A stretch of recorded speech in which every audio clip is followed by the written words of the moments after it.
¿Pueden ver la pantalla? ¿Están viendo todos?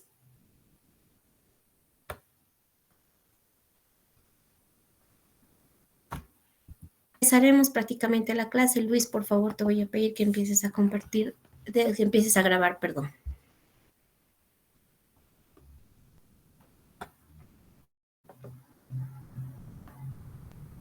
En caso de que prácticamente no me viera, no avanzara, el cursor no se viera y demás, por favor avísenme, ¿ya?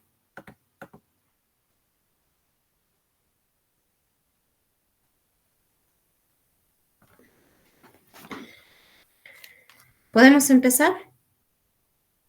Nos toca lo que es avanzar, lo que son enfermedades de trastornos hemodinámicos. Lo que es prácticamente trastornos hemodinámicos, nosotros tenemos que ver desde la parte de lo que es un edema, hasta prácticamente a lo que es un shock, que es, digamos, desde lo más básico que podemos encontrarnos, un edema, como ustedes prácticamente ya saben, que es la acumulación de agua, y hasta lo que les decía, entrar en un shock, que es lo último en una falla prácticamente multiorgánica. Entonces, vamos a ir viendo lo que son todos estos trastornos patológicos que nosotros podemos ver en estas enfermedades.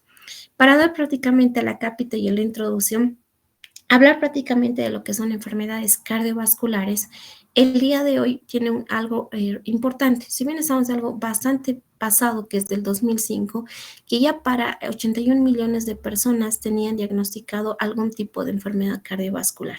Al hablar prácticamente de enfermedad cardiovascular, estoy hablando de que pueda tocar prácticamente tres componentes, lo que son corazón, lo que son prácticamente paredes vasculares y lo que son la sangre. Y la sangre puede conllevar a lo que son prácticamente, que vamos a ir viendo más adelante, trastornos prácticamente ya sean eritrocitarios, trastornos de lo que son glóbulos blancos, trastornos de las plaquetas y demás, ¿ya? De estos 81 millones de personas que tienen enfermedad cardiovascular, 35 a 40% han llegado prácticamente a la muerte. Por tanto, vamos hablando de lo que es una hiperemia. Es un proceso prácticamente activo. Entonces, primera diferencia, hiperemia es una cosa de proceso activo.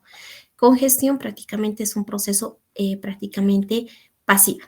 Ambos prácticamente se van a llevar a cabo porque hay aumento de lo que es, hay una acumulación de lo que es en flujo sanguíneo.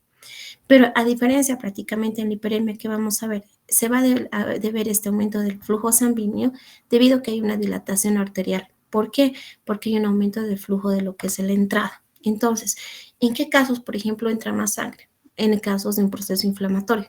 Nosotros ya hemos llevado lo que es proceso inflamatorio. Entonces, lo primero que hay es una vasodilatación y un aumento de la permeabilidad vascular. Entonces, a eso prácticamente se va a llevar lo que es la hiperemia. Les decía, prácticamente tenemos que ver factores prácticamente fisiológicos y factores de tipo patológicos que podemos ver en la hiperemia. En causas fisiológicas, por ejemplo, lo que les decía es un aumento de la actividad. Ese aumento de la actividad hace que prácticamente haya mayor secreción y mayor prácticamente carga laboral o mayor prácticamente cantidad de sangre que debe llegarle a lo que es al músculo esquelético. En cambio, estamos llevando de lo que es un proceso de tipo patológico a hablar prácticamente de un proceso inflamatorio de tipo infeccioso. Les habíamos llamado, lo que les decía, en la inflamación hemos llevado que pasa primero por lo que es una vasodilatación, un aumento de permeabilidad vascular en el tejido afectado.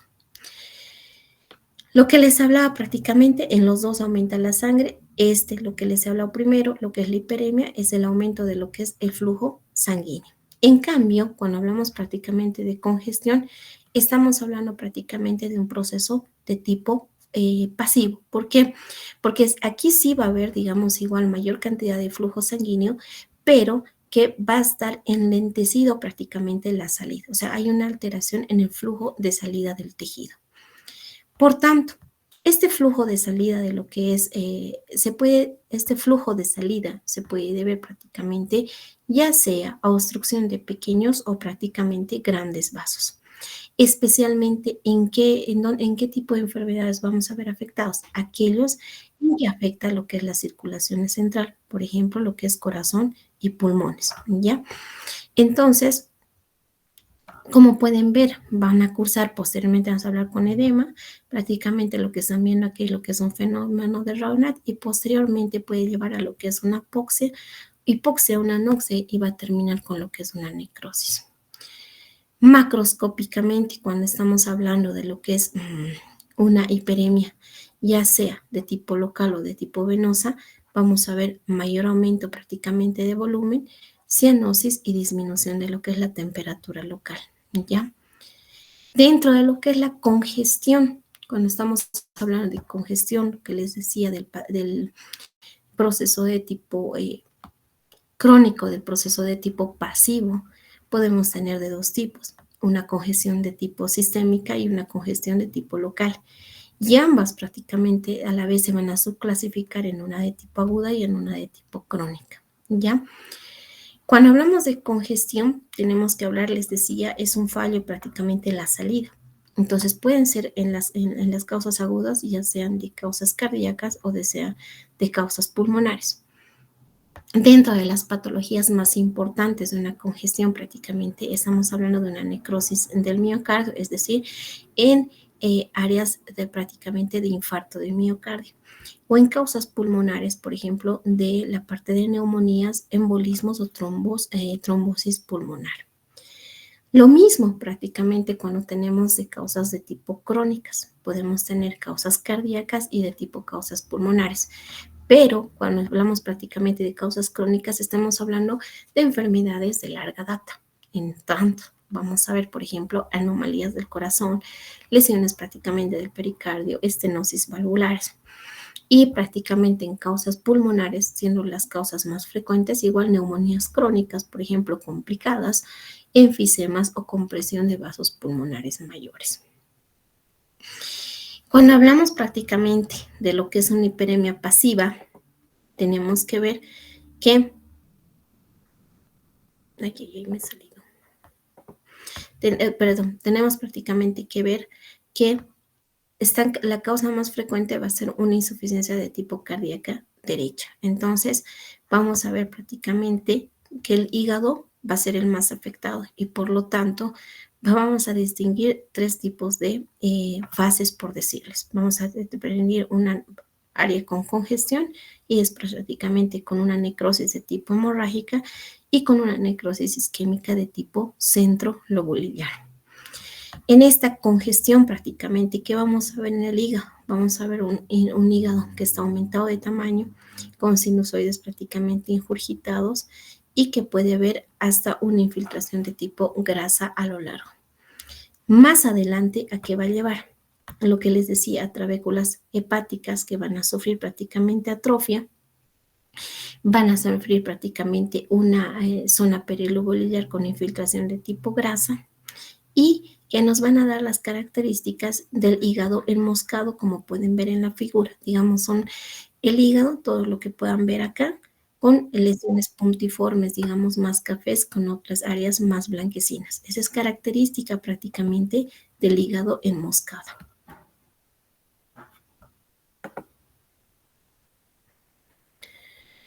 Más adelante, por ejemplo, si seguimos prácticamente con esta congestión prácticamente crónica, van a llegar prácticamente a datos de fibrosis y a datos prácticamente de regeneración. Por tanto, van a terminar en qué? En una alteración prácticamente de la estructura del hígado. Por tanto, tenemos que lo que va a llevar a una aguda prácticamente y a una de tipo crónica. En otras partes también podemos tener, cuando hablamos de lo que son, aparte de lo que es la congestión de tipo pulmonar. ¿Qué más prácticamente? Que vamos a ver vasos llenos de vasos prácticamente llenos de trombos con depósitos de hemosiderina. Cuando hablamos también de congestiones de tipo locales, por ejemplo, de tipo agudos, que les decía, puede ser por producto de obstrucción de venas. En este caso, como podemos ver en casos de una torsión intestinal. Entonces, como ha habido la torsión en lo que es el intestino, ha habido prácticamente isquemia y va a llevar prácticamente a un infarto de tipo hemorrágico, lo que puede pasar en una torsión intestinal o también en una de tipo intussuscepción. La torsión es más frecuente, por ejemplo, cuando hablamos en un paciente adulto, y la intusepción es más frecuente cuando hablamos en un paciente de tipo pediátrico. En otras causas, por ejemplo, cuando hablamos de congestiones locales crónicas, podemos hablar prácticamente obstrucciones dentro de la vena, especialmente cuando tenemos trombos, como pueden ver acá en la figura. No sé si se ve, me pueden indicar si se ve la flecha.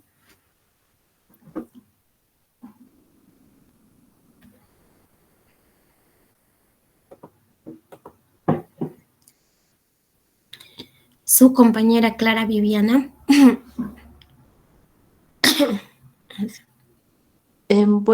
Buenos días, doctora, sí. Esa es la fecha, ¿verdad? Ya voy a continuar. Entonces, lo que les decía, prácticamente en este caso, fíjense cómo a nivel de lo que es la arteria, el ingreso, ha habido un trombo, ¿ya? O en algunos casos puede haber prácticamente la presencia de por fuera prácticamente que pueden ser neoplasias, quistes, abscesos o hematomas. En este caso estamos viendo un hígado prácticamente lleno de lo que son quistes, formaciones de tipo quísticas, ¿ya? Hablando prácticamente, eso sería lo referente en lo más importante de lo que es hiperemia y congestión. ¿Qué es lo principal que tienen que llevarse de estos dos términos?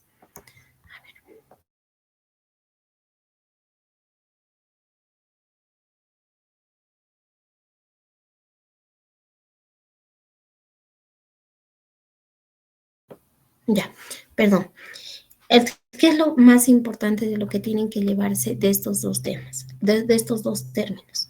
Hiperemia, proceso de tipo activo. ¿Por qué? Porque aumenta el flujo sanguíneo. Prácticamente. Congestión es de tipo proceso de tipo pasivo. ¿Por qué? Porque va a ser una alteración en la salida del flujo de sangre. La hiperemia tiene prácticamente causas fisiológicas y tiene, les decía, causas de tipo patológicas. Y la congestión prácticamente va a tener más de tipo, causas de tipo patológicas. Y los mayores afectados van a ser prácticamente el hígado, donde les he ido mostrando prácticamente su congestión, su necrosis isquémica. Y una de las características de la congestión es el hígado no es de moscada. Siempre prácticamente te preguntan dónde es ¿dónde es clásico? ¿Qué representa el hígado nuez de moscada? Siempre son preguntas clásicas de examen, ¿ya? Y prácticamente les decía la congestión, las congestiones locales y las congestiones de tipo sistémicas, afectando especialmente a lo que es la parte cardíaca, la parte hepática y la parte pulmonar. Esos dos prácticamente conceptos referente a lo que es hiperemia y congestión. Ahora, vamos a pasarnos a la que es la parte de edema. Ahorita les vuelvo a compartir.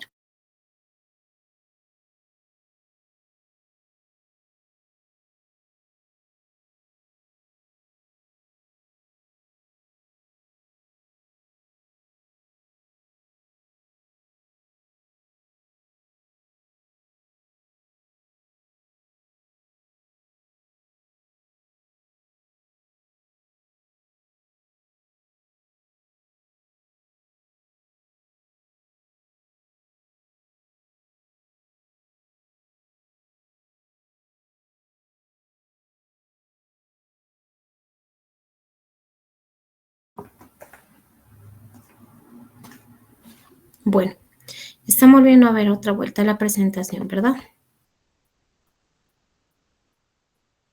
Ya. Cuando tenemos que hablar prácticamente de lo que son edema, estamos hablando primero de lo que es permítanme, acá, es la tumefacción prácticamente palpable por expansión del volumen del líquido intersticial. ¿A eso qué me refiero prácticamente? En otros términos, es la acumulación de líquido prácticamente a nivel de lo que es el líquido intersticial. Ahora, ¿por qué se va a deber prácticamente lo que es este edema? Porque va a haber una alteración en lo que son prácticamente la salida de los líquidos de tipo intersticial y el contenido de agua que nosotros tenemos que tener. Esto es lo normal que nosotros tenemos que tener, la cantidad de agua intracelular y la cantidad de agua extracelular. Cuando este componente prácticamente se altera, es ahí donde empieza a presentarse lo que es el edema. Entonces, Para entender un poquito de lo que el edema, sabemos que nosotros tenemos que tener la transferencia prácticamente de agua y del comportamiento vascular hasta lo que es la parte de tipo intersticial.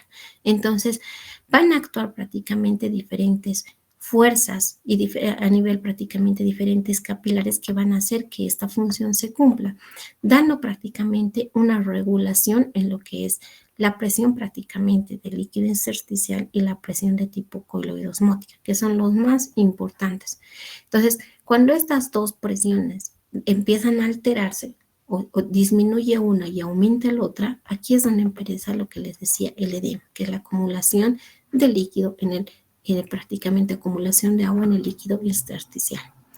Ahora, para hablar prácticamente de edema, vamos igual de tener diferentes causas, que van a ser prácticamente uno, que hay un aumento de la presión de filtración capilar.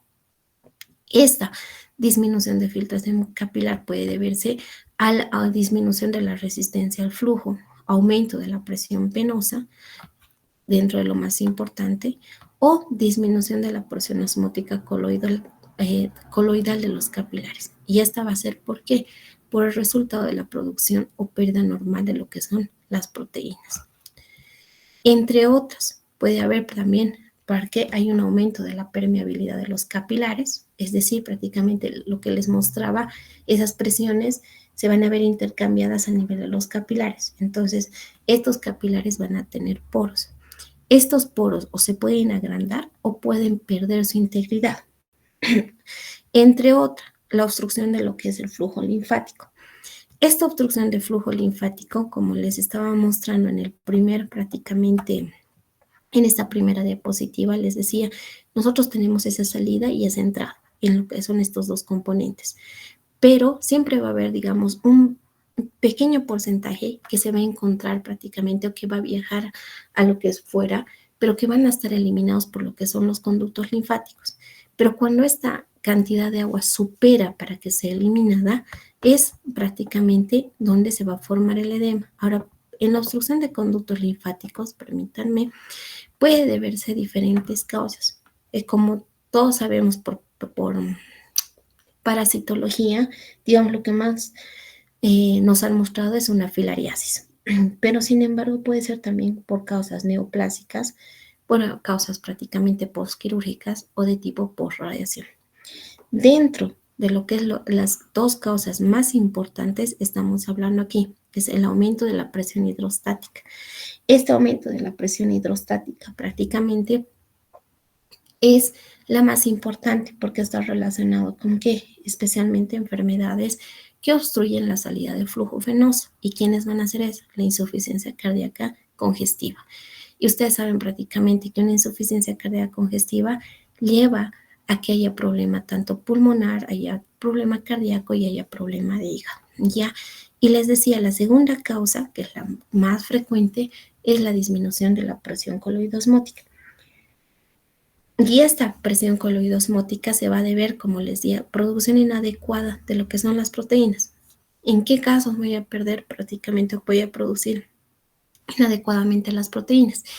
En casos, por ejemplo, de lo que es una alteración del hígado, ya en casos de hepatitis, en casos de cirrosis y demás, o prácticamente, o pérdida normal de lo que son las proteínas, en casos, por ejemplo, de glomerulopatías o en casos de, por ejemplo, una malnutrición, donde no haya la cantidad suficiente para producir las proteínas. Cuando hablamos prácticamente de lo que son derrames, eh, tenemos que hablar prácticamente algo que me estoy olvidando, perdón. Es prácticamente, les decía, el edema es la acumulación de líquido prácticamente, pero en el tejido celular subcutáneo. Y la misma acumulación de agua, pero en cavidades serosas, se llama derrame. Entonces, ¿qué cavidades serosas, por ejemplo, nosotros conocemos? Ustedes ya están en la parte de semiología. Entonces, ¿qué cavidades ya van a ver? Diego Huanca está.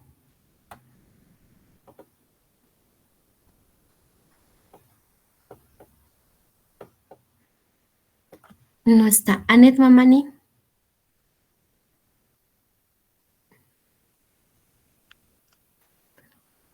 Presente, doctora. Anet, ¿Qué cavidades serosas conoces? El pericardio, ¿Ya? el espacio entre la pleura parietaria y la visceral. Igual, el espacio pleural es eso. Igual. Ya, es el cavidad serosa pericárdica, el otro es pleural. Después, ¿qué más tienes?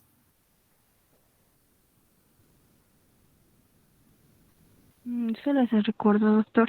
Ya a nivel del peritoneo también tenemos lo que es otro espacio. Entonces, cuando se acumula líquido prácticamente en estos espacios, ya lo conoces como derrame. ¿Ya? Un momentito, por favor.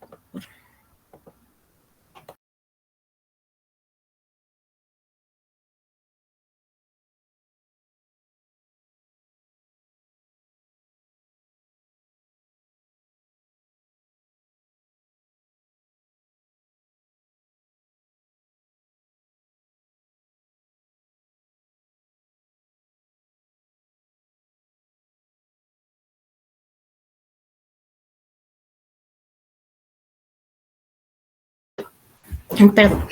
Como les estaba diciendo, en estas áreas donde conocemos lo que es prácticamente la parte pleural, la parte pericárdica y la parte peritoneal, perdón, cuando hay acumulación de líquido, los denominamos prácticamente derrames, ¿ya?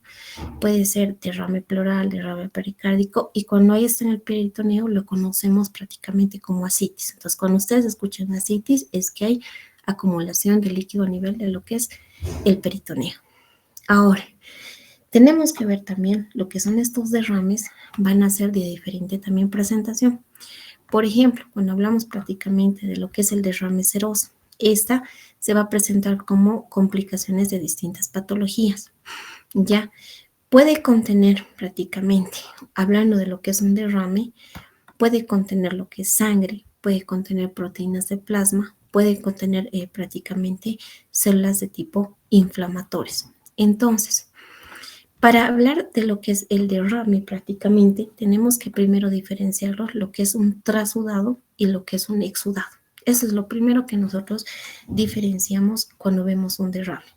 ¿Cuáles van a ser las causas y cuáles van a ser las diferencias? Que es algo importante, igual que siempre les pregunto. Primero, cuando hablamos de lo que es un trasudado, estamos hablando de que se debe a una alteración de la presión, un aumento de la presión hidrostática con disminución de la presión coloidosmótica.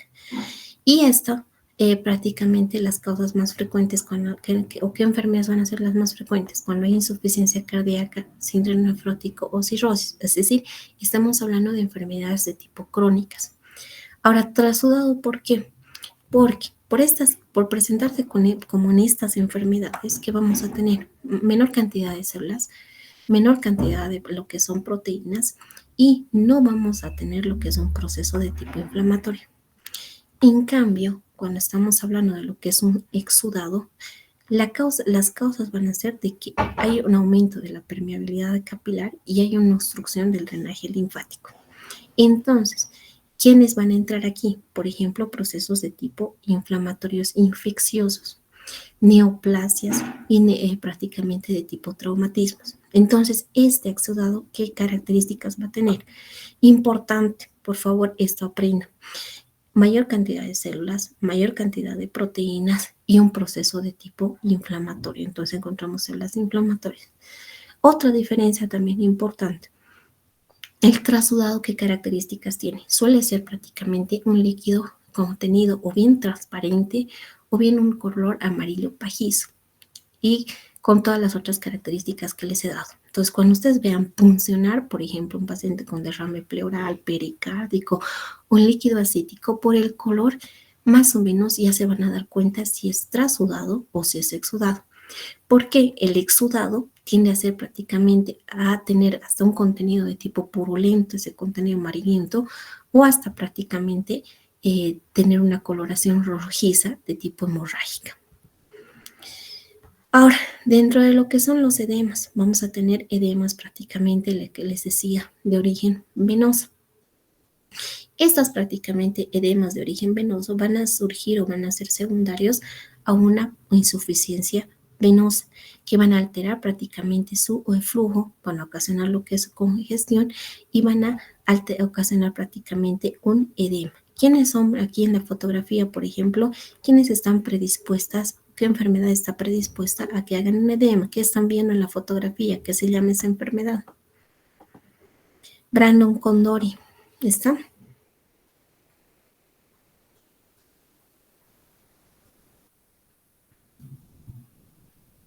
Brenda García, tampoco está, ¿verdad? Lo que están viendo en la fotografía se llama lo que es la presencia de varices. Entonces, paciente con varices, a la larga, como hay una alteración en el flujo venoso, va a ser lo que es un edema. Como estamos viendo, que les decía, hay una insuficiencia de tipo valvular. Puede manifestarse, como les decía, con venas varicosas, que es lo más frecuente, y en el peor de los casos, prácticamente puede hacerte una trombosis venosa profunda. Ya les decía, este edema, cuando hablamos prácticamente de edemas de tipo venoso, se van a exacerbar durante periodos que mantenga prácticamente de pie durante periodos largos, que va a ocasionar necrosis de los depósitos, de lo que es tejido adiposo y atrofia de la piel. Ustedes han debido ver y van a ver prácticamente que es bastante frecuente en los hospitales, mucha gente que anda así, con lo que son prácticamente sus venas varicosas y después te vienen con lo que son estas complicaciones. Y esta coloración de piel más violácea, como ustedes pueden ver, acompañado de lo que es ulceraciones, y aparte que le vean a la señora que tiene unas varices y un grado 3, están causados por la dermatitis por éstasis y la presencia de úlceras. Y esto es que está afectando a lo que es la nutrición, porque se ha dicho, todo paciente con congestión pasiva crónica va a llegar a un estado de hipoxia y después prácticamente un estado de anoxia. Estos pacientes que van a manifestar anquilosis, pérdida de la masa y pérdida de lo que es la fuerza muscular. Las venas varicosas, donde les decía, como pueden ver en la fotografía, las más frecuentes van a ser las venas de las piernas, lo que son las venas safenas de tipo superficiales. Entonces, ¿de qué características, por ejemplo, tenemos estas venas? O este edema, de que esto va a ir aumentando y va a aumentar prácticamente en el día. O sea, a más tiempo, como les decía, parado, mayor edema. Y en cambio, en la noche va a desaparecer, ¿ya? Lo que les hablaba prácticamente va a llevar a un riesgo de lo que es una trombosis venosa, que más tarde, más ratito vamos a hablar bien de lo que es los trombos venosos y que es la causa más frecuente, por ejemplo, de que puede hacer este paciente un infarto agudo de miocardio. Entre otro tipo de edema, vamos a hablar de lo que es el edema de origen de tipo inflamatorio. Como les hablaba, el edema de tipo de origen inflamatorio va a conllevar prácticamente al proceso inflamatorio que ustedes ya conocen, vasodilatación, aumento de la permeabilidad vascular y por tanto va a haber rubor y calor. Pero como estamos hablando de un edema de tipo inflamatorio, aquí ¿qué va a llevar? También va a llevar prácticamente a lo que son microorganismos de tipo infeccioso. Y vamos a ver que se va a desencadenar prácticamente todo lo que es el proceso de tipo inflamatorio, como van a llegar plaquetas, van a llegar histaminas, aumento de la permeabilidad vascular y demás. Entre otros, vamos a hablar también de lo que es el edema de origen cardíaco. Este edema de origen cardíaco que se va a deber por aumento de la presión de tipo hidrostática. Entonces, va a llevar prácticamente una acumulación por aumento de la presión hidrostática. ¿En qué pacientes vamos a ver? Vamos a llevar prácticamente en pacientes especialmente que tienen insuficiencia cardíaca derecha. Esto puede ser en pacientes con valvulopatía tricúspide o valvulopatía de tipo pulmonar. En estos pacientes de origen cardíaco también se va a producir congestión pulmonar por alteración de lo que es el flujo pulmonar. Como pueden ver, aquí está resumidito prácticamente todo lo que les estoy diciendo. paciente con insuficiencia cardíaca lleva una disminución del gasto cardíaco. Entonces, la disminución del gasto cardíaco va a llevar a una vasoconstricción periférica y esta vasoconstricción va a llevar a aumento de lo que es la bulimia. Por otra parte, también prácticamente la disminución de gasto cardíaco va a llevar a la activación del sistema renina-angiotensina, a la retención o que se active todo este sistema y retiene tanto sodio como agua y por lo tanto hay aumento de lo que es la bulimia. Y así prácticamente sigue siendo lo que es un círculo vicioso porque estamos hablando de pacientes crónicos. El edema de origen hepatorrenal prácticamente que va a llevar en pacientes con enfermedad hepática avanzada, acompañados prácticamente que van a hacer una hipertensión de tipo portal, ¿ya?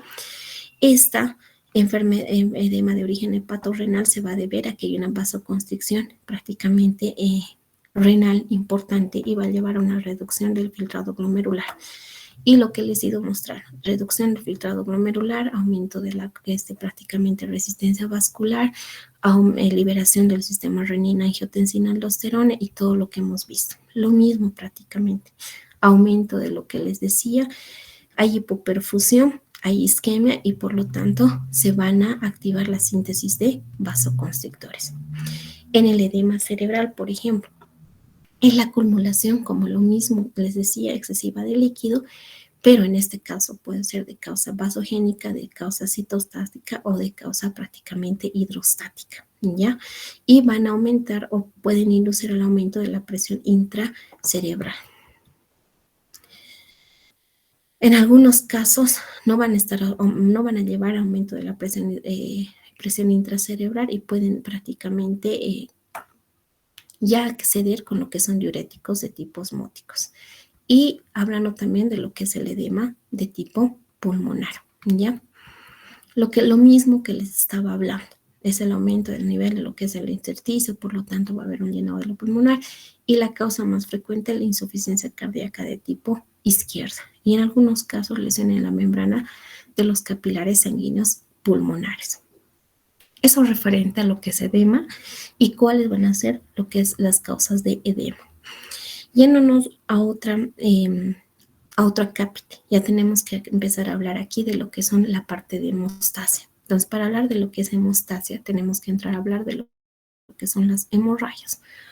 Cuando hablamos prácticamente de hemorragias, estamos hablando de lo que es la salida de la sangre al interior prácticamente del sistema circulatorio por lo que es una ruptura de un vaso. Que esta puede ser de tipo espontánea o puede ser de tipo traumática. Entonces, cuando nosotros hablamos de lo que es hemorragias, ¿qué es lo que tenemos que ver primero? Que si son prácticamente externas o si son de tipo internas o si son de orificios naturales. Es lo primero que tienen que ir a ver.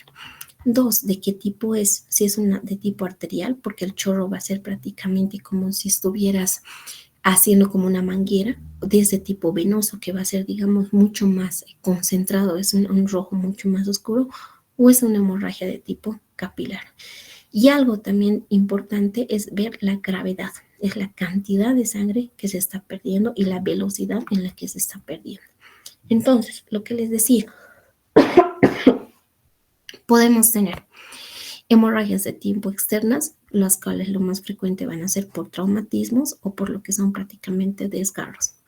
O prácticamente aquellos que se van a exteriorizar por orificios naturales, lo más frecuente prácticamente a nivel nasal, o en algunos casos las hemorragias de tipo internas, que especialmente las de tipo abdominal, torácicas o de tipo craneales, ¿ya? Según su procedencia, lo que les decía, capilares, venosas o de tipo arteriales, ¿ya? Y la diferencia importante, venosa y de tipo arterial, ya lo que les decía, la arterial prácticamente viene en saltos rítmicos y con fuerza. El otro prácticamente su solidez continua pero escasa. Lo que les hablaba, prácticamente la arterial, la venosa y la de tipo capilar, ¿ya? Según su gravedad, pueden ser leves hasta lo que es 1 litro, graves hasta 2 litros y muy graves superiores prácticamente a 2 litros.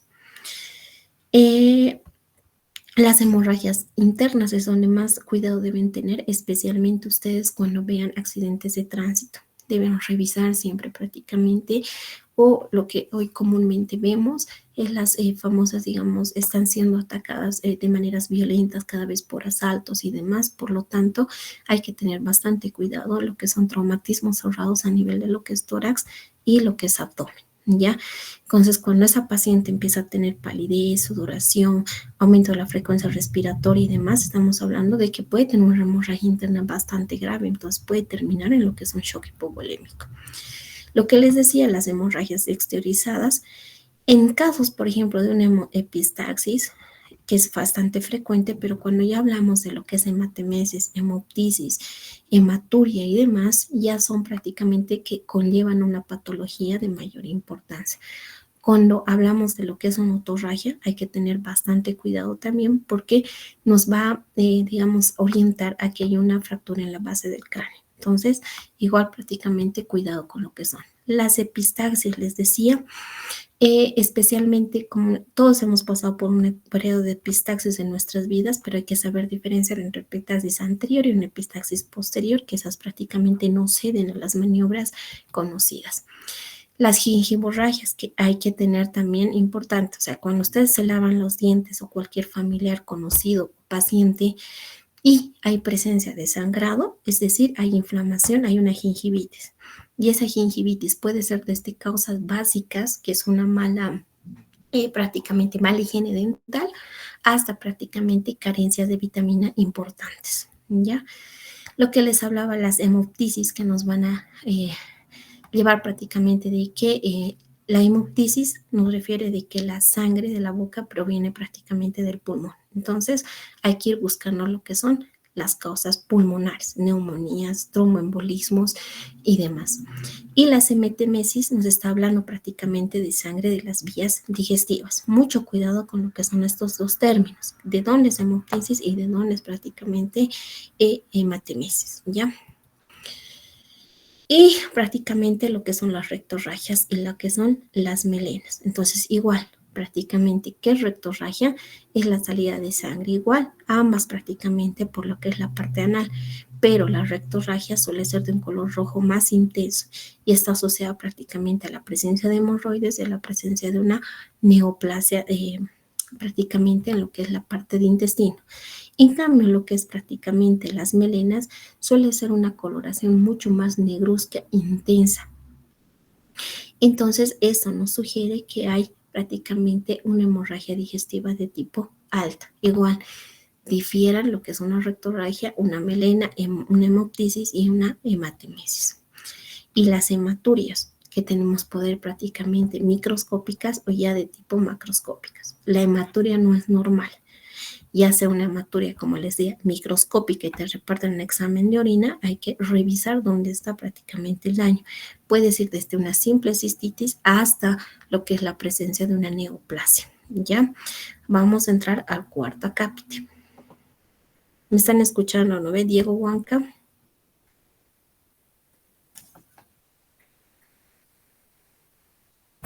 Sí, doctora. Ya. Vámonos un ratito, ahorita les comparto. Embolias, vámonos aquí.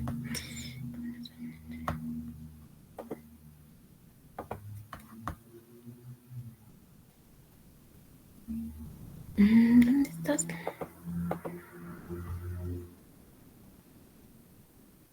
¿Estoy todavía compartiendo o no? Ah, no. Ya lo he bajado. No, doctora, no está compartiendo una imagen. Ahora Ah, sí, doctor. ¿no ven? Ya.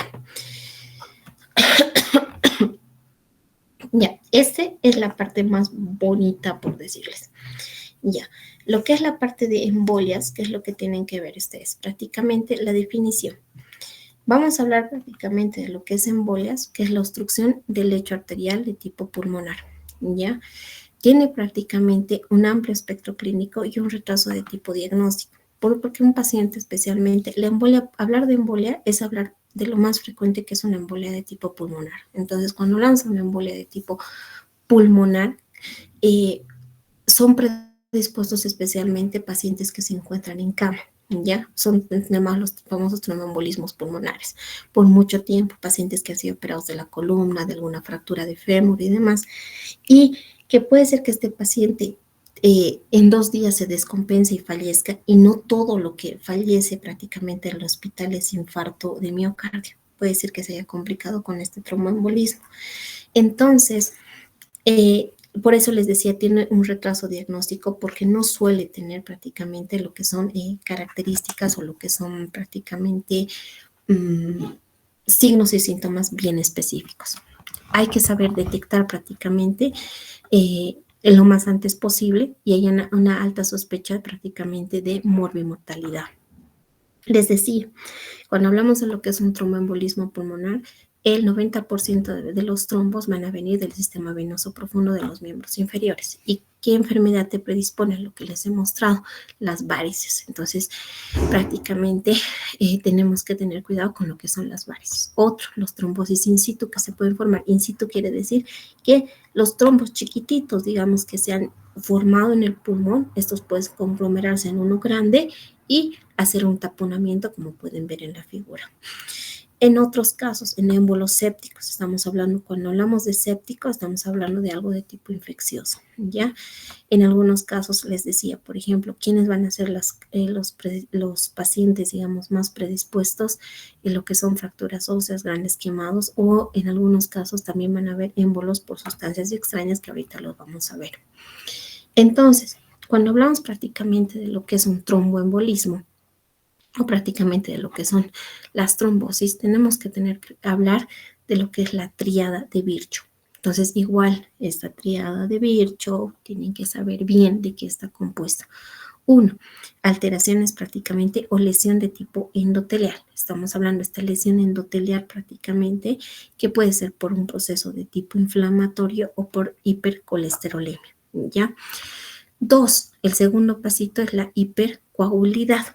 Esta hipercoagulidad, que puede ser prácticamente de tipo adquirido o puede ser prácticamente de tipo heredado, que es infrecuente, por ejemplo, tener una hipercoagulidad cuando hay, digamos, alteraciones en cierto tipo de factores de coagulación. Lo más frecuente es la hipercoagulidad adquirida. Pacientes que les decía, por ejemplo, ¿quiénes van a estar en mayor riesgo de hacer hipercoagulidad?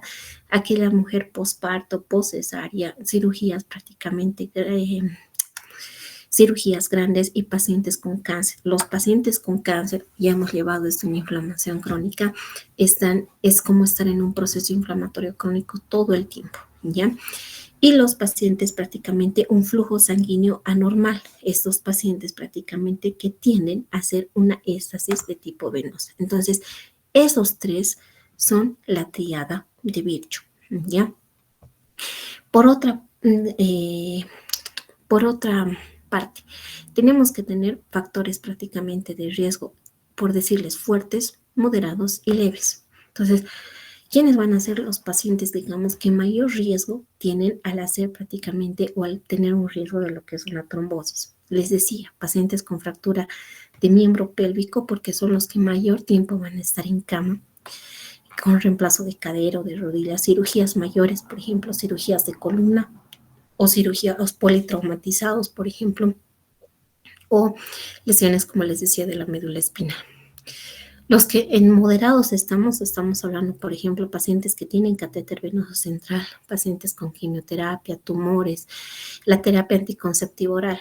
Sabemos prácticamente esto en la parte de gineco van a llevar bien, que los anticonceptivos hasta cierto grado, hasta cierto, digamos, nivel te protegen a la mujer para sufrir prácticamente cualquier riesgo de trombosis.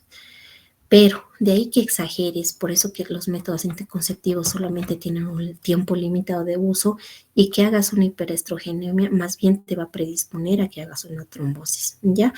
Y los débiles, digamos, que pueden ser pacientes ancianos con obesidad, con venas varicosas, embarazo, anteparto y demás.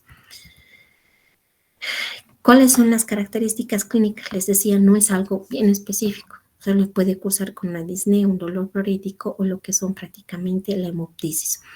Dentro de lo que son en un estudio, siendo que la disnea presenta 85% de los pacientes, dolor torácico entre 74 y 88%, acompañado de lo que es la tos, la sudoración. Y como ustedes están fijándose, no es algo prácticamente específico. en la exploración específica que hemos tenido. Taquipnea, taquicardia, prácticamente fiebre y cianosis en lo más infrecuente que hemos podido ver. ¿Qué es lo que vamos a ver en estos pacientes? Puede haber prácticamente una leucocitosis, puede haber prácticamente un LDH. En lo que es la gasometría arterial vamos a ver datos de una hipocapnia con hiperventilación, es decir, una alcalosis de tipo respiratorio, ¿ya? Entre lo que son las pruebas complementarias que podemos ver, tenemos que ver, cuando ustedes escuchen de tromboembolismo pulmonar, tenemos que medir lo que es los niveles del dímero D, que es bastante importante, ¿ya? Y lo que les decía, hay un sistema de puntuación de Wells prácticamente que va a llevarnos a, digamos, quiénes son candidatos a qué o quiénes son posibles pacientes prácticamente de hacer prácticamente un tromboembolismo pulmonar. Aquellos que tienen datos de trombosis venosa profunda, aquellos que tienen frecuencia cardíaca mayor a ser, antecedente de inmovilización, antecedente de trombosis venosa o tromboembolismo pulmonar de tipo previo. Entre otros, también vamos a llevar lo que es la puntuación de tipo de Ginebra. Y lo que les decía, bueno, este es un resumito prácticamente de quienes tienen esa probabilidad, si tienen, digamos, un paciente de bajo riesgo, de intermedio riesgo o de alto riesgo. Entonces, esos pacientes prácticamente con alto riesgo que tienen que hacer pruebas imagenológicas y ecocardiográficas y para descartar lo que es un tromboembolismo pulmonar. En caso prácticamente que se diagnostique, ya prácticamente hacer estudios adicionales y opciones de tratamiento de manera inmediata, ¿ya? En estos casos que tenemos que ver, prácticamente tenemos que ver en lo que es el tratamiento, controlar lo que es la deambulación en lo que son los pacientes de riesgo intermedio y riesgo bajo. En estos pacientes ya prácticamente con riesgo intermedio algo, lo que es la monitorización, control de diuresis y demás. Vámonos. Me voy saltando, por favor. Ahora, los tipos de embolismo, les decía, no es prácticamente una variedad. El tromboembolismo pulmonar es lo más frecuente que van a chocar. ¿Qué es lo que tenemos que ver? El embolismo de tipo graso, ¿ya? La embolia prácticamente grasa se va a deber a lóbulos prácticamente de grasa que se van a localizar especialmente en pacientes prácticamente con lesiones de tipo traumática. ¿Qué tipo de pacientes van a poder hacer un tromboembolismo de tipo graso? Por ejemplo, pacientes con antecedentes de una pancreatitis aguda necrohemorrágica, pacientes prácticamente con quemaduras, diabetes mellitus o una necrosis de tipo hepática. Ahora, cuando hablamos de lo que es tromboembolismo graso, es característica igual. Esta parte de tiempo de embolismos van a leer bien. Siempre se les pregunta en dónde hay el embolismo de líquido amniótico, de grasa, de embolias grasas y demás, ¿ya? En quienes van a ser característico, por decir, mayor riesgo de presentarse lo que es el embolismo graso en pacientes con fracturas de huesos largos, ¿ya? Esos son los más frecuentes. Les decía en quiénes, por ejemplo, en fracturas cerradas de huesos largos, costillas, vértebras, de pelvis, en pacientes con antecedentes prácticamente de prótesis, osteosíntesis o prácticamente politraumatizados. Más infrecuentemente, pero que se puede presentar en pacientes con antecedentes de liposucción. No sé si conocen en nuestro medio, por ejemplo, han fallecido, ¿qué se llama? Uno de los artistas. Se ha hecho una liposucción y en la autopsia ha salido prácticamente que era por el infarto o el tromboembolismo de tipo graso. Pacientes con antecedentes de lo que es osteomielitis o pacientes con quemaduras, ¿ya? ¿Esto a qué va a llevar prácticamente? A disfusión prácticamente entre las presiones entre el vaso y la médula ósea. Esta disfunción ha llevado prácticamente a que haya una presión intramedular incrementada y por lo tanto ha hecho que se mezclen las células hematopoyéticas con lo que son las células grasas, ¿ya? Entre otras teorías, hablamos también de lo que es la teoría de lo que es el traumatismo, que se han incrementado las lipasas séricas, las catecolaminas, ha habido liberación de ácido graso y esto también prácticamente ha llevado a la formación de los glóbulos grasos. Vamos a tener de tipo manifestaciones pulmonares y manifestaciones de tipo neurológicas. Entre estas, por ejemplo, igual lo que les decía, síntomas generales y prácticamente las manifestaciones neurológicas van a ser prácticamente 6 a 12 horas después de haber cursado lo que son los síntomas de tipo respiratorio. ¿Qué características o qué vamos a tener prácticamente en estos pacientes? Los criterios de GUR, ¿ya? Lo que les habla, rash petequial, síntomas respiratorios asociados a cambios retinianos y cambios de tipo renales. El otro es la embolia de tipo gaseosa, el embolia de tipo de líquido amniótico, que es bastante infrecuente, pero que se puede prácticamente presentar. Esta embolia de líquido amniótico se puede prácticamente manifestar como un tromboembolismo pulmonar, como una embolia gaseosa venosa o como tal la embolia de líquido amniótico. ¿Qué vamos a ver prácticamente en estas? Es una mujer prácticamente posparto, una mujer prácticamente que ha estado ha habido mayor estasis venosa, ha estado en estado de hipercoagulidad y ha habido lesión en el endotelio durante el parto vaginal o durante la cesárea. Entonces, se va a deber aquí a de que ha escapado prácticamente líquido, o sea, contenido de líquido amniótico hacia lo que son las paredes vasculares de la mujer. ¿Y qué van a predisponer? Edades avanzadas, multiparidad, feto muerto y prácticamente un parto traumático y prolongado. De ahí prácticamente que tenemos ciertas horas para nacer al bebé. Otra parte de ahí prácticamente que, por ejemplo, cuando vienen muertes intrauterinas hay que tener cuidado desde cuánto tiempo está así, porque ustedes saben prácticamente que se van a desencadenar procesos de tipo inflamatorios, ¿ya? Lo que les decía, si bien no está bien conocido, se conoce prácticamente que cierto tipo de líquido o células prácticamente del bebé hayan pasado a lo que es a la circulación de tipo materno, ¿ya?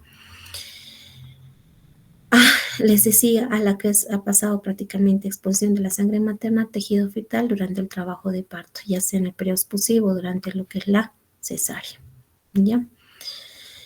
¿Qué es lo que tenemos que ver prácticamente? En las mujeres van a ocasionar con lo que es una hipotensión, una hipoxia aguda y una coagulopatía.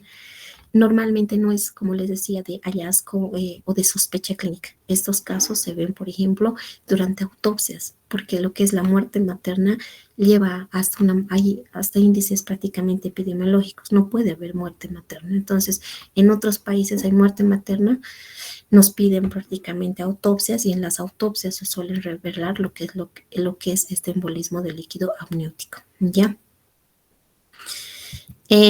Aquí está, como pueden ver, este es lo que es un vaso, prácticamente, y estas, digamos, rayitas rosadas es la presencia prácticamente de células escamosas fetales a nivel de lo que es el pulmón. Todo esto lo que es un pulmón prácticamente edematizado. Fíjense estos espacios alveolares y en esta prácticamente arteria ha entrado estas células escamosas fetales. Entonces, es lo que tenemos que ver nosotros en la parte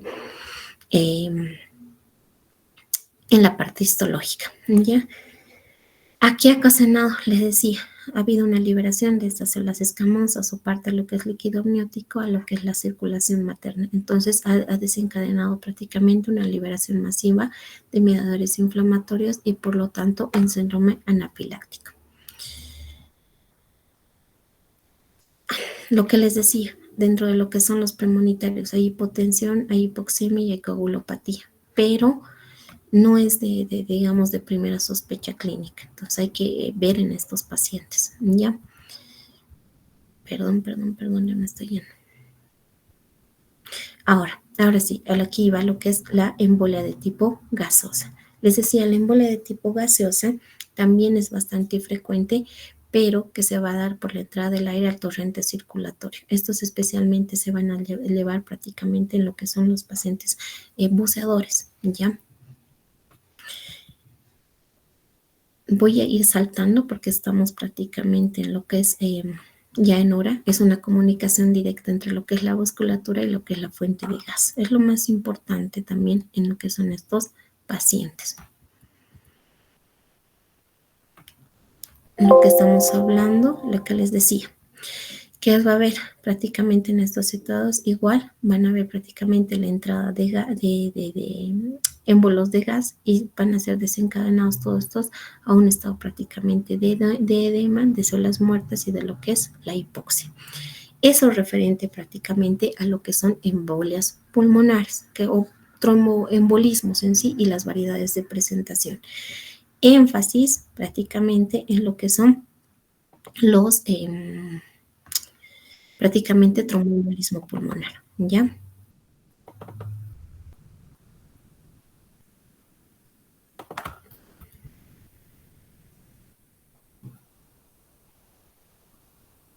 Y nos falta lo que es la última parte, que estaríamos hablando de lo que es el shock. Permítanme un momentito.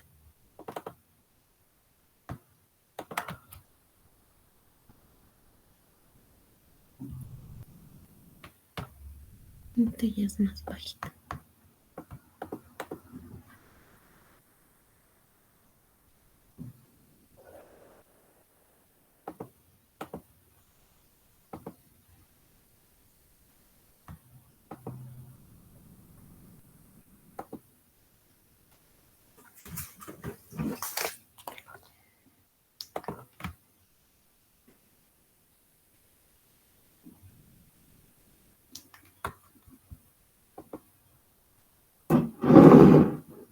¿Están viendo ahora sí otra vez?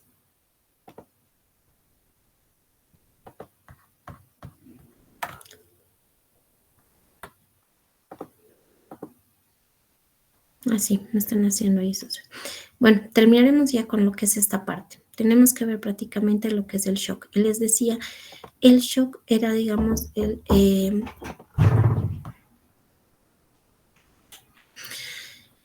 les decía, es la falla final frente a lo que es, tenemos prácticamente, el shock es prácticamente la falla final que tenemos frente a lo que es una respuesta inflamatoria, a lo que es prácticamente lo último que puede llevar a prácticamente nuestro organismo. Entonces, para hablar de shock, lo que tenemos que hacer es primero prácticamente hablar de los tipos de shock que tenemos. Primero, tenemos que ir viendo, por ejemplo, de lo que es el shock hipovolémico. Cuando hablamos prácticamente de lo que es del shock, vamos a hablar del shock hipovolémico, es más común en lo que son en niños y en adultos. En la parte de niños hay que tener cuidado porque la causa de shock hipovolémico va a ser prácticamente en niños, especialmente lo que es la diarrea. Ya, entonces, todo niño con diarrea prácticamente tienen que tener bastante cuidado porque estos se suelen descompensar muy rápido. Puede ser prácticamente que en un periodo de 2 a 3 horas estos niños ya puedan hacer una falla multiorgánica y irse prácticamente con lo que es el shock. Esto que se va a deber a la disminución prácticamente de la precarga, es decir, es una de la disminución prácticamente del volumen de eyección. Por lo tanto, o sea, lo que tiene que llegar, el volumen cardíaco va a estar disminuido. Por lo tanto, va a haber lo que es la hipovolemia. Por lo tanto, vamos a tener dos causas importantes de shock, por la pérdida de líquidos y también por lo que es la hemorragia. Entonces, por la pérdida de líquidos es más frecuente prácticamente en lo que son niños, ¿ya? En estos casos, les decía, van a ser causas por diarrea, por vómitos y por golpes de calor. No hemos pasado todavía lo que son los golpes de calor. Por ejemplo, en temperaturas, en nuestro medio es bastante frecuente que a los niños, a los bebés en algunos casos, los abriguen demasiado. Entonces los niños tienden a transpirar más y especialmente en el campo, digamos, ustedes han debido ver, tenemos a llevar lo que son estas frazadas polares. Entonces a los niños les ponen 2, 3, 4. Aparte de que están cargados en la espalda de la mamá, puede ser que muchas de ellas trabajen, entonces todo el día vendiendo, digamos, en afuera. ¿Ha pasado alguna vez de que los han traído a los niños ya totalmente, prácticamente deshidratados totalmente y han fallecido por lo que son golpes de calor? Entre otras causas pueden ser por quemaduras y les decía, estas prácticamente situaciones han hecho que hay un aumento de la permeabilidad vascular y ha llevado prácticamente a un estado de hipovolemia, ¿ya?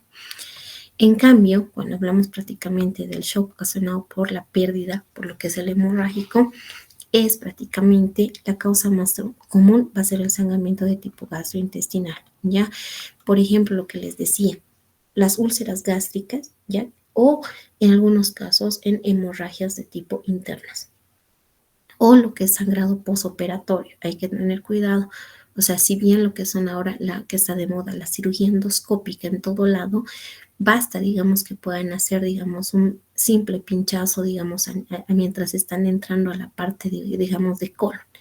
Y ese paciente puede empezar a sangrar, sangrar, sangrar y descompensarse en un periodo hasta de 24, 48 horas, ¿ya? O en el caso, por ejemplo, que vamos a ver más adelante, las famosas crisis de anemia falciformes. Entre otras cosas, prácticamente también tenemos que ver el shock de tipo distributivo, que es una disminución de la resistencia vascular sistémica, ¿ya? Este shock de tipo distributivo va a conllevar a 3 tipos de shocks: el de tipo anafiláctico, el de tipo neurogénico y el de tipo séptico, ¿ya? El de tipo anafiláctico, que va a ser prácticamente una reacción alérgica, pero sumamente exagerada a lo que es en el antígeno, siendo las causas más frecuentes, por ejemplo, a lo que son los antibióticos y anestésicos locales. No todo paciente, digamos, que ha recibido anestesia en algunos casos lo ha llevado de buena manera, entonces esto puede ser secundario al proceso de tipo alérgico que ha ocasionado.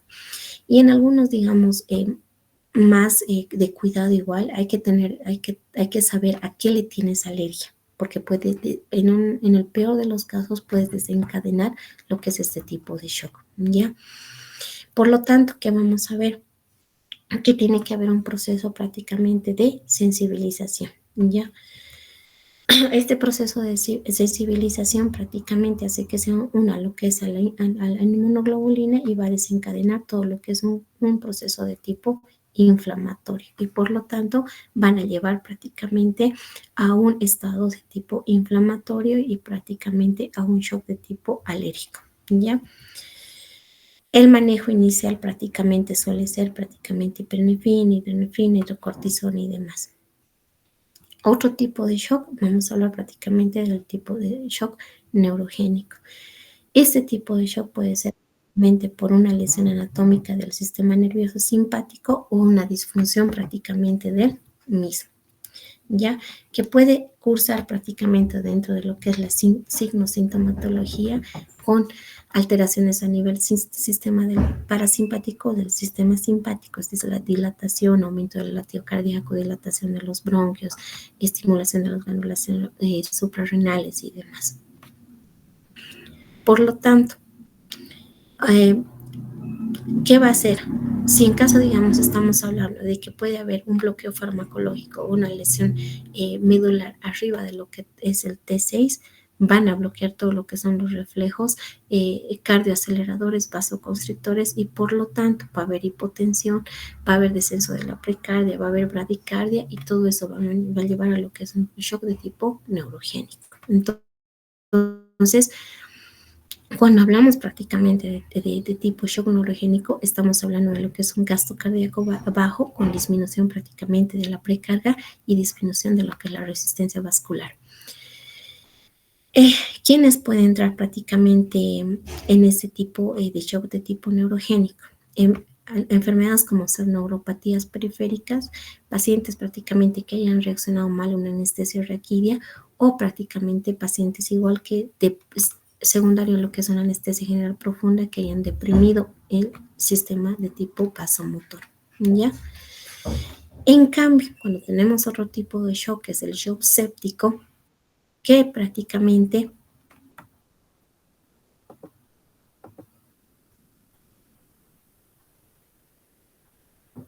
¿dónde está? Les decía, son consecuencias de una respuesta inflamatoria sistémica. Y aquí prácticamente tiene que haber un germen infectante.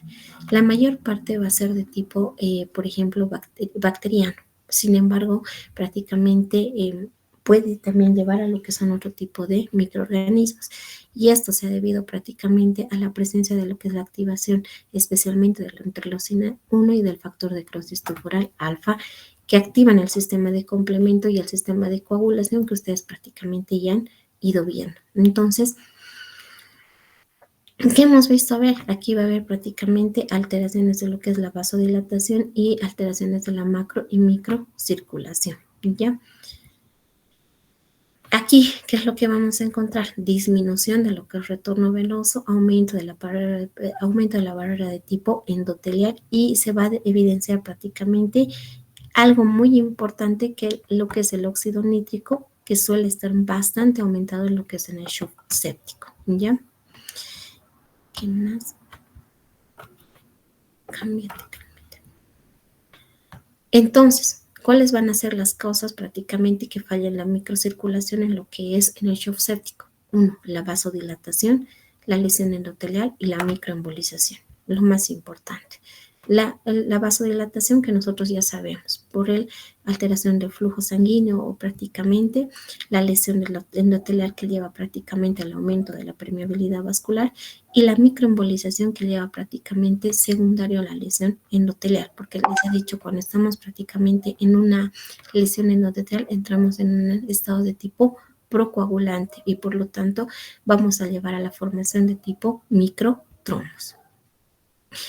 Y el shock de tipo cardiogénico, que es prácticamente una respuesta a la falla de la bomba. Entonces, es una disminución de la función sistólica y disminución prácticamente del débito cardíaco. ¿Quiénes van a entrar? Todo paciente con alteración de tipo cardíaca, que haya tenido antecedente de un infarto agudo de miocardio, de una arritmia cardíaca o de lesión de tipo valvular. En estos casos, ¿qué tenemos que hacer? Prácticamente las medidas de trombolisis y angioplastía con stent. En nuestro medio todavía estamos ahí, ¿ya?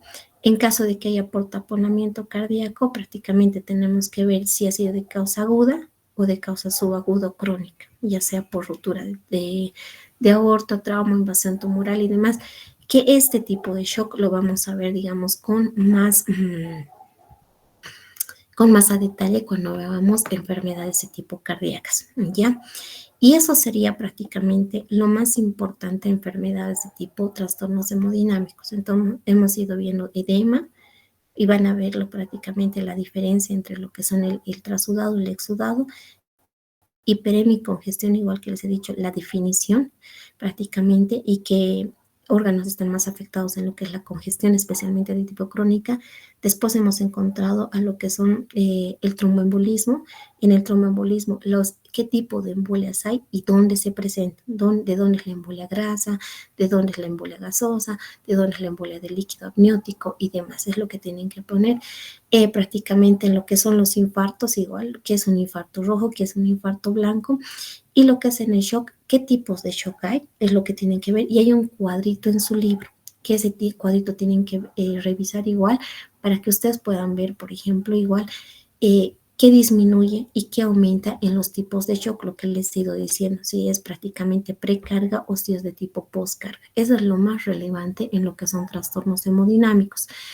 Y eso sería todo en referente a la clase teórica del día de hoy. No sé si tienen alguna pregunta.